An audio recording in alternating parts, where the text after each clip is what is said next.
So magandang araw mga kabaksing. All set na nga po ang laban ng ating pambato bukas. Pagbabalik ni King Arthur Villanueva kontra sa Amerikanong boksingero na si Saul Sanchez. Sa weigh-in na ginanap kanina mga kabaksing ay tumimbang si Villanueva ng 119 libras. Samantalang ang kanyang kalaban na si Saul Sanchez ay 118 libras. Ang laban ng dalawa bukas mga kabaksing ay isang 8 rounds bout sa bantamweight division na gaganapin sa OTE Arena sa Atlanta, Georgia, sa Amerika. Matatandaan natin mga kabaksing na parehang natalo itong dalawa sa kanilang huling laban. Si Villanueva ay natalo na Elijah Pearce noong nakaraang Marso lamang via TKO. Samantalang ito si Saul Sanchez ay tinalo naman noon ng former world champion na si Jason Moloney noong nakaraang January lamang. So suportahan po natin ang ating pambato si Villanueva sa kanyang laban bukas mga kabaksing. Si Arthur Villanueva ay hawak ang kartadang 35 wins, 20 KOs at may 5 talo. Samantalang si Saul Sanchez ay may 20 wins with 12 KOs at may 3 talo.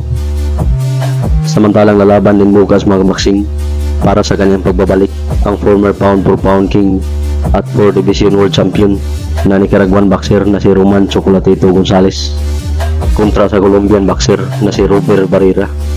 Sa weigh-in na ginanap kanina mga kabaksing ay tumimbang ang legend na si Chocolatito ng 116.8 libras.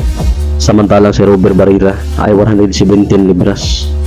So abangan po natin bukas mga kabaksing kung may ibubuga pa ba ang former pound for pound king.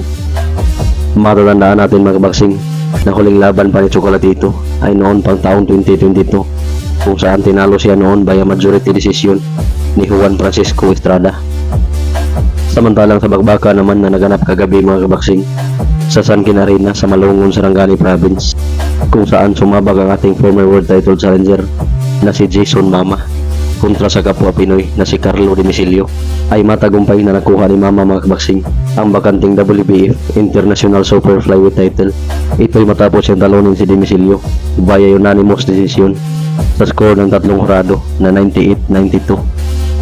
Samantalang sa undercard mga kabaksing ay panalo din ang ating world rank minimum weight contender na si Joey Canoy kontra sa kapwa Pinoy na si Pablito Balidio via first round knockout mga kabaksing. Ito matapos matamaan si Balidio ng solidong body shot ni Canoy. Sa ngayon ayaw mabanti na ang kartada ni Joey Canoy sa 21 wins with 13 KOs at may 5 talo. Samantalang nalasap ni Balidio ang kanyang pang 5 talo na may 8 wins with 2 KOs.